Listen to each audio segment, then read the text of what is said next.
everyone. Namaste. My name is Avinash Anand Singh. Uh, Welcome to the podcast episode of Being Iconic with Avinash Anand Singh. And today we have an amazing guest with us from US. We have Mr. Erik Huberman. He's a CEO of Hawk Media. It's a social media, come branding, come marketing consulting firm. Erik started this firm in 2014, and it has now been valued at 75 million US dollar. Amazing feat. It has been till now, it has serviced around more than 2,000 clients, and which includes some of the major brands like Red Bull, Verizon, and Alibaba as well. The company also got awarded as a Fortune magazine 50 best workplaces, an Inc. magazine 2020 list of fastest growing companies. Erik was named as the International Business Award Entrepreneur in Advertisement, Marketing, and Public Relations. Also, long list of achievement and awards Erik has got. Some of them have been Forbes 30 under 30, CSQ 40 under 40, and Inc. magazine 25 marketing influencers. So everyone, welcome Erik to the show. Thank you so much for joining in. Yeah, no, thank you for having me. Pleasure. Erik, how come you have been managed to achieve so much in such a short career? I think you are at around somewhere 30 as of now? I'm what? Sorry? Your age is around 30 as of now? I'm 33. 33. So in such a short career, at age 33, people are figuring out what is their passion, what is their dream. You have achieved, it seems, a lot of stuff. So what is the secret of your success till now? I don't know. To me, being successful is just about going for it, doing something. How successful has to do with a lot of, frankly, luck and timing is how successful you end up being, because you can't predict timing of the things you're creating, but you go for it, you keep trying, you push things. You have to only be smart enough, hardworking enough to make something happen, and I do believe that. So, I just was fortunate enough to graduate college during a time, it was the last financial crisis in 2008, and got forced to go build companies and try things because there were no jobs out there anyways. So I didn't really have another option. So I just kept trying things and building companies and sold a couple, ended up stumbling upon this, but, it really had to do with, I wanted to work hard. I wanted to be, build something, and then timed it right with something that people needed. Beautiful. Amazing. I think one of the most critical part is, I think what you rightly mentioned, the financial crisis.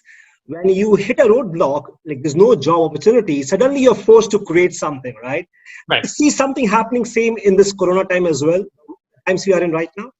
Yeah. I mean, that's a perfect example. Is this is forced, at least in the United States, it's forced so many companies to go digital that we're resisting it. And it's frankly companies that have been around forever, that have been hanging on retail and on brick and mortar, didn't go digital, are going bankrupt. And so it accelerated that, which means a lot of their competitors that are quicker to adapt, quicker to pivot, are going to be able to grab their market share and succeed a lot more. So if you were the one that was adapting, with the times and trying to do something about it, you're probably doing pretty well right now, which is what we're seeing. I mean, the US stock market's back to where it was before coronavirus. And, yes, we're seeing a lot of success in e-commerce and in digital. And I'm even seeing success in gyms that went to virtual training, and people that are just going, okay, well, let's take advantage of this digital stuff, which, by the way, has been around for decades now. Yeah. But many, many companies have resisted leveraging it for their business, and now they have to. And the companies that moved quickly on that are doing well. The ones that didn't aren't. Yeah, beautiful, Erik. So, Erik, my work generally revolves around understanding the mindset of people, what make people drive and create the results they create in their life. So, if I maybe go a bit back to your childhood, as a child growing up, what kind of childhood you had, number one, and what kind of things which shaped your mindset, the kind of person you became today? What happened in childhood which possibly shaped your thinking, thought process, your mindset? Some on those lines. So that, as my wife puts it, a charmed childhood. I had a very nice one. I grew up in a small town that was like very out of a movie. My school that I grew up going to from first grade on was actually founded by an Indian philosopher named Krishnamurti. And so I went to his US school, and so it felt like summer camp as a kid, and it was just it was a lot of fun. And I had a mom that always taught me to like lead with my heart and was very spiritual and very caring. And then I had a dad that's a pretty cutthroat businessman. So I had kind of the balance. And so my dad, what kind of led me into entrepreneurship was when I was 8 years old, I wanted an electric guitar. And my dad said, and I went to my dad, I'm like, I need an electric guitar. I'm going to be a guitarist. And he goes, good, go get a job, get a guitar. I was 8 years old. So I went and started selling lemonade, and that didn't make enough money. So then I started buying and selling, I don't know if these were big in India, but Beanie Babies, which are these little like beanbag dolls that then they went crazy in the US and started being worth a ton of money and becoming collectibles. So I ended up making a lot of money as an 8 and 9-year-old off these things, and bought the guitar, bought a bicycle for myself, saved some money for a car later. So that was my first venture into entrepreneurship. Beautiful. So talking about Jiddu Krishnamurti, did you resonate with the kind of philosophies he talked about and the ideas he talked about being in the school? Yeah, it was just, and frankly, he had just passed away when I went to the school. So I never got to learn from him directly, but the teachers it was just, for lack of a better word, it was a lot of the BS in school was taken out of it. Like, you didn't call your teacher Mr. or Mrs. It was just their first name. We'd go hang out at our teachers' houses. We had a relationship with them. Just nothing was based on ego or pride. I'd say the biggest lesson that school teaches its students is to just be happy. Whether it is you want to be a world beater and go, be, some big executive. 3 of the people out of my 40-person high school got Forbes 30 under 30. So it's, they definitely graduate really impressive kids. And then plenty of kids that, get out of school and either work at the school or take off and go live in another country on the beach and, live day to day. It's whatever you want to be, whatever makes you happy, they really push you to do. And that's kind of what you see across the board. There's not a lot of depression coming out of that school. It's people doing things that they want to do. And again, whether that's being highly successful and motivated or hanging out and being, around kids or whatever it is that makes you happy, you're going to go do. And they just give you a lot of comfort and confidence in that, which I think is really important. Yeah.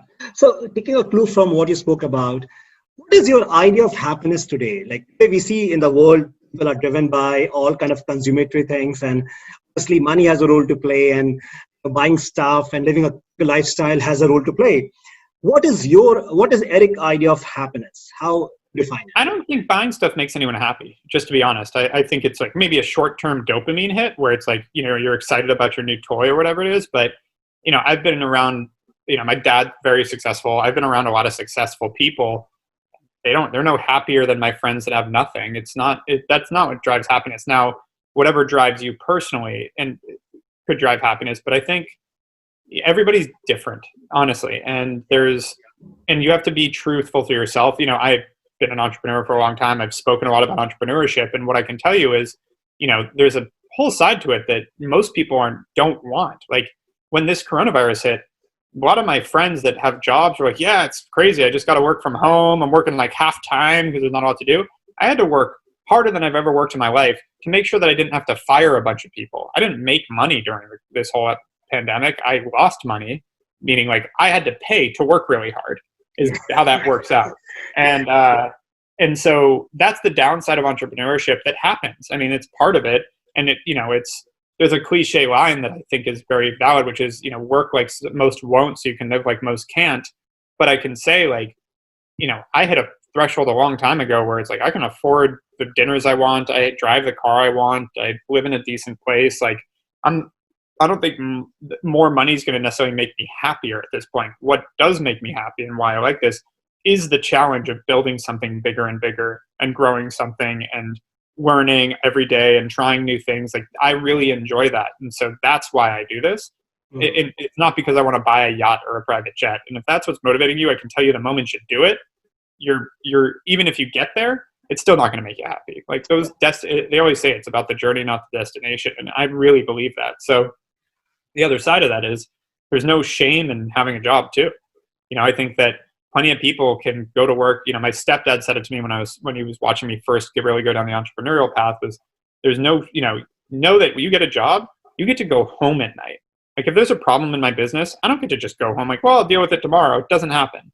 But if you're an employee, you get to check out and just, finish your day, go home like that. There's a lot of peace in that. And so, happiness from a career point of view, I think you have to really be true to yourself of what do you want? And then in general, you got to figure out what makes you happy. But I think happiness is owned by the individual. Nothing outside makes you happy. So Completely beautiful. That's an completely very beautiful and I think very holistic perspective to look at things. Erik, if I go deeper in terms of, I want to go a bit deeper inside your mindset. What were few of the beliefs which possibly has shaped whatever you have achieved till now in terms of maybe a challenge of building something? And I see your profile, you've built a couple of companies, sold them, and I see you started working very early, in fact. I was going through your LinkedIn kind of bio, and I saw you were always an achiever. You end up achieving a lot of quantifiable numbers wherever you worked, in fact. No? What are 2 or 3 critical belief sets, certain beliefs which possibly drives you to perform at the level you perform as of now? yeah, I'd say one is just know that it all rides on you. Even if I've got over 150 employees now, they're all great. We don't really keep bad employees. They're great people, but I don't get to sit here and go, God, I wish they would do more. Like, oh, well, like it's at the end of the day, being the head of a company, you always have to be the one to push things through. You're going to be the one to push things harder, and that's your responsibility. And so that's never going to go away. Number 2, honestly, it's almost a why not me? Nobody's that smart. So there's no reason why I can't solve it versus someone else. And I think that mindset's super important. Like I've worked with many, many billionaires. I've worked with tons of successful people. None of them are that impressive in a room. Like don't get me wrong, there's some smart people out there, but most of the time when you see someone that hyper successful, they just timed something really right, knew the right person. And it was, there was a lot of luck involved. Now they were still the person that went and did it, but I've just realized that, it's again, the why not me is a big part of it. Entitlement, that could be called, but it's definitely a big part of my theory. And I guess the last one is just enjoy it, because you'll burn out if you don't. So make sure whatever you're doing, you're building it for long-term enjoyment. This is my thesis. I don't like the idea of building a company to flip it. I think 9 times out of 10, you end up stuck with that company or it fails. And so I'd rather, assume that I'm going to keep the company for 30 years. And then if someone wants to come in and scoop it up, go for it. But, that's how I've built my company. And that includes my personal mental health and physical health and like making sure that I can sustain this. And it's not a sprint, it's a marathon. So I'd say, yeah, those are 3 big driving factors of this. Amazing. Now talk about mental health and physical health. Like, what are some of the critical habits do you practice, or some rituals you have daily? What are those which possibly gives you that discipline of achieving results? Yeah, so for physical health, especially now, I've been working out nonstop. So eating well, exercising every day, that's, a big part of it. So just keeping your actual physical health in shape, taking your vitamins, getting outside, exercising, all these things are, I think, super important. It contributes to mental health too. I notice I'm way sharper when I'm exercising and getting out. And then on the mental health side, I think, thankfully I'm pretty solid on the mental health side just naturally, but when I need a break, I take it. When I feel like I'm burning out, I step out. I find ways, again, to find the good in it. And I don't know, I over communicate. I do things like, I have a few organizations I'm a part of where we talk about the things we're going through. So, I think that having people to talk to, having a good peer group around you, and knowing when you're putting too much into it and separating yourself from your company, because naturally and biologically entrepreneurs attach their own life and like their, sort of from an emotional standpoint, their life is attached to their company. So like when your company is being threatened, it feels like your life is being threatened just biologically. This has been proven through many studies. So a good example of this, I have a good friend that's a Navy SEAL and now runs a big company. And he talks about like when he was, at war in Afghanistan and Iraq, nothing compares to the stress of what it goes through when his business is at risk, which is crazy to hear. Like a Navy SEAL that was at war, it says that was way easier than running a business. So knowing that like it's not logical, but it's just innate in there, being able to take a deep breath, stepping out of the emotional side of your attachment and finding ways to cope with that. Because the big thing about running a business is there's always going to be a big problem. You're the owner. You're always going to be dealing with the biggest problems in the business. There's always going to be something to deal with. And if you attach your own personal, your life to it, you're going to burn out. That's why you see high suicide rates in entrepreneurs and things like that. Like, it gets difficult sometimes. Yeah, sometimes I think the line is so vague, people just cross and they take the business failure success as their own success or failure. I think very Exactly. you pointed out. Perfect. Well, yeah, and the problem is that it's not just success or failure in a business. It's like it feels like your entire life is banking on this from an emotional standpoint, from a psychological standpoint. And so again, it's not logical, but it's just what happens. So being aware of that and understanding you're always going to have your life at risk, because like every business is always at risk. Apple's dealing with trade wars and now coronavirus and now riots. Like, Apple's the biggest company in the world. They're dealing with stuff every day. Don't think that you're going to be different. So completely. Do you struggle sometime with procrastination and laziness? Is that sometime a struggle for you also? No, honestly, like every once in a while I'll push something off, but what I do, I have a really easy solve for myself that works, that I started doing when I first started Hawk, and it's just worked, which is everything I'm supposed to do, I email to myself, and I just got in the habit of wanting a zero inbox and constantly working through my emails. So if I have emails in there, it's because I have things that I need to do, and I end up doing them. I sit down, I look at my email, I'm like, oh yeah, I got to do that. Go do it. So. Okay, perfect. Have you, in your journey till now of especially building the entrepreneurship, the ventures, different ventures, have you come across sometime issue of fear, right? Maybe an external, internal fear. Have you faced ever such kind of situations? And how do you overcome that fear? External or internal fail? Is that what you're saying? Fear of maybe failing in business, some kind of fear possibly. Yeah, I mean, it kind of goes back to what I was just saying. It happens constantly. You know, like I'd say the worst, most stressful weekend of my life was this past March 13th weekend, when I sent my whole company home because of the coronavirus, and then they locked down everything. And we're a very flexible month-to-month agency, so I didn't know. So many unknowns happened that at that point, I didn't know if we were getting fired by every client the following week because the whole world was freezing. I didn't know if my people could handle working from home. I didn't have a plan on how do you deal with this. Like, nobody was ready for this. And I didn't know how long this was going to last. I didn't know if I had to like tighten up and be okay for 2 weeks, 2 months, 2 years, what the deal was going to be here. And so, yeah, there was a ton of fear of like, I thought I might be losing my business in a week. We don't have, we're still a fast growing company we've not been funded. We have no outside funding. So we didn't have the cash to just sit there and be like, oh, don't worry about it. We've got a few, we didn't have a year's worth of people's payroll. So trying to figure out what the plan would be and how we would handle that was a big part. So what was that which helped you to possibly tackle those thoughts? How do you still be optimistic about the future? What is that thing which comes for you, within you, in fact? At that point, honestly, it wasn't about the future. It was about mitigating the downside, and I think you need to go there sometimes. So, what ended up helping me get out of that was I created a plan for every scenario that I thought was possible, whether it was all my business failing, my people not doing their work, whatever it was. I just started laying out plans of like, how are we going to deal with all this and what is the plan?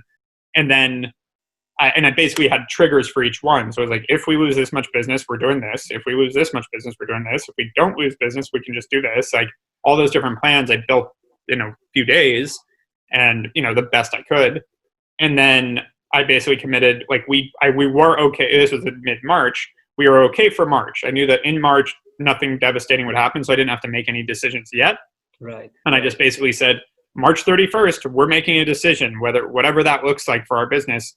We're going to have to make a decision on one of these plans. And then we were lucky. March 31st came, and we actually did okay in March. We did fine. We didn't decline at all. So when I saw that, I went, okay, now let's look at April. Like, what's the plan for April? And now we knew what was coming a little bit. So then I had actual data and knowledge that was like, okay, we're still probably going to decline in April, but we should do this. And then we had a plan. So from there, it started, we were okay. But the first weekend, and I learned a lot about it. This helped me in a great way with my business. Like, it's kind of a blessing in disguise business-wise, where it forced me now to have, sort of contingency plans and things like that, so that I know what to do in these situations, because it was 6.5 years before that of just up and to the right growth. We had never not grown in a quarter. Right. So, now this is probably going to be the first, or I guess Q1 was the first quarter that we didn't grow quarter over quarter. Yeah. Okay. Beautiful. What are one or two of your hacks which makes you achieve a lot of productivity in your day-to-day life? some of those hacks you follow possibly for yourself? Yeah, it's really as simple as two things. One is the email thing that I mentioned, and two is I keep my calendar full. My calendar is always full, so it's like even when I'm, if I wake up really motivated, I have a bunch to do. If I wake up and I'm not that motivated, I still got a bunch to do. It just kind of forces me. My whole team, calls me the machine because I'm just always going, and it's like. It's not, I'm not special. Like, I think people need to get that out of their head. I'm just like anyone else. I've just found a few tools, which again, I've showed some of my team, like, here's what my calendar looks like. You fill your calendar like this. Takes a little while to get used to the constant working, but once you get used to it, then it's par for the course. I've been doing this for years now. So I have from, basically 7:30 to 7 every day. I have half-hour meetings every half hour or something on there. And then I have my email list that if a meeting runs short or cancels or whatever, I have a whole bunch of other stuff to do. And so I get a lot done every day. So how do you plan a day? Like, do you put the task to accomplish in the morning, or like the business work possibly? Or maybe it's ADD. I have meetings constantly because a big part of my job is talking to people, talking to clients, partners, being on podcasts, etc. And so that's all scheduled. And then when things shift and change and cancel and like, et cetera. So when that happens, that's when I go into my tasks, so to speak. Okay, perfect. What is the impact you want to make in this world? Like, if you talk about the future, do you have something in the mind, like of impact which you create for this world? Have you any thoughts on those areas as of now? Sorry, I missed that. Say that one more time. I'm saying, what is the kind of impact which you want to create this world? Maybe the future years down the line, possibly? Yeah, I mean, it really is just, it's become as narrow, honestly, as like, we know how to do great marketing, and we've really figured this out. And so how can we help every entrepreneur, every company get access to great marketing? And because that's been a pain point that I dealt with running my own businesses. That's something that I want to bring to the world. And that's what we keep trying to do. And even through this, we've done a ton of free work. We've done a ton of webinars and discussions and free information to try to just bring access to that. And then, the follow-on to that is helping them and actually working for companies and helping companies build out their marketing. We're managing marketing for over 500 brands right now. Amazing. That's beautiful. What is the one favorite book, Erik? What is one favorite book which possibly has influenced your life a lot? Yeah, it's a book I read right out of college, right as the world was collapsing the last time, called Appetite for Self-Destruction by Steve Knopper. He's a Rolling Stones author or a journalist for 25 years before that book. And it was just about the music industry in the United States and how it constantly doesn't adapt with change and ends up the people all end up broke and screwing themselves. Like when it was transitioning from records to, CDs and CDs to, and where they always bet on the wrong thing. They always end up like iTunes. How did Apple create iTunes and not the record labels? It's like Napster was already around, but they fought Napster, and it's like they've just never gotten it right. And it was just a really eye-opening book about how you have to constantly be ready to adapt and pivot and not rest on your laurels when you're doing things. Okay, beautiful. One of your favorite quotes, any particular quote which inspired you a lot? You broke up a little bit. My favorite what? Quote or statement from someone? What is one of my favorite quotes? I don't really. Different quotes resonate different times. Yeah. My own quote when I graduated college, which is very much stuck with me, is I'd rather regret what I did than regret what I didn't. Just meaning I'd rather try something and regret it than just never do it at all. And that's still a big driving factor for me. I like trying everything, doing everything, whether it's with travel, hobbies, work, etc. Let's try it. If it doesn't work, but not do it again. But I'd rather regret trying something than regret never doing it. Yeah, beautiful. Who is one of your favorite business leader? Business leader, or possibly a leader in the politics, in life, possibly anybody who inspires you? Yeah, I've always liked Richard Branson. I think it's someone that, built some amazing companies, but had a blast doing it. I think you need to have fun along the way, and that guy has nailed that. He's enjoyed life to the fullest, but made some very successful companies. So that's been a guy I've always admired from that mindset. Okay. If you get to meet Richard, what is one question you want to ask him? If you get to have some time with Richard Branson. I've had time with him. I'm trying to think, what did I ask him? I know we talked a little bit about like which is more important, the fun or the success, and just the fact that it went hand in hand, and that he has fun doing the things he does, and like the way he's built his business is really impressive. I mean, he basically finds an industry he wants to get into because it sounds fun, and then finds the COO of the best company and makes him CEO, and steps him up a notch, and then builds something. And he's built a brand for himself where he can poach those people. Like, I'm pretty sure Virgin America was built by the COO of United with him. So it's things like that I think he's built a brilliant model that's not that complicated, that allows him to build these ridiculous companies that have done well. So yeah, it was how basically. Yeah, okay, beautiful. I think if you can turn the clock, what would be a couple of advice which you want to give your 18-year self? Yeah, it's advice I already got, but because it came from other people. But the advice is just swing the bat, just keep trying. Like if you're bound to hit something at one point. Swing the bat from us, baseball metaphor, but it's just you keep swinging and balls keep flying at you, you're going to hit something. So just keep trying, keep pushing in terms of building companies, and know that stuff that I assumed early is what came true, thankfully, which is like if I keep going at this, at some point I'm going to be successful. Some level, like something's going to land, some business is going to land, and I'm going to be okay. So I kept going for it. Okay, beautiful. If you have, say, 1 week left now, suppose you have only 1 week left for you in this earth, how would you spend this week for you? Oof. That's a broad question. That's a tough one. I'd probably just try to spend time with everyone in my life that I love. I'd spend time with my wife, my family, my close friends, doing fun things, hanging out. I'm a social guy. I like the people around me. So that would probably be, I'd spend time with people. I don't think I'd be traveling. I don't think I'd be doing anything too crazy, or I definitely wouldn't want to do anything alone. I'd want to be spending time with people. Okay, beautiful. I think if somebody's listening to you right now who is possibly just out of college, to build something, what would be your advice to them as of now? A couple of things to be.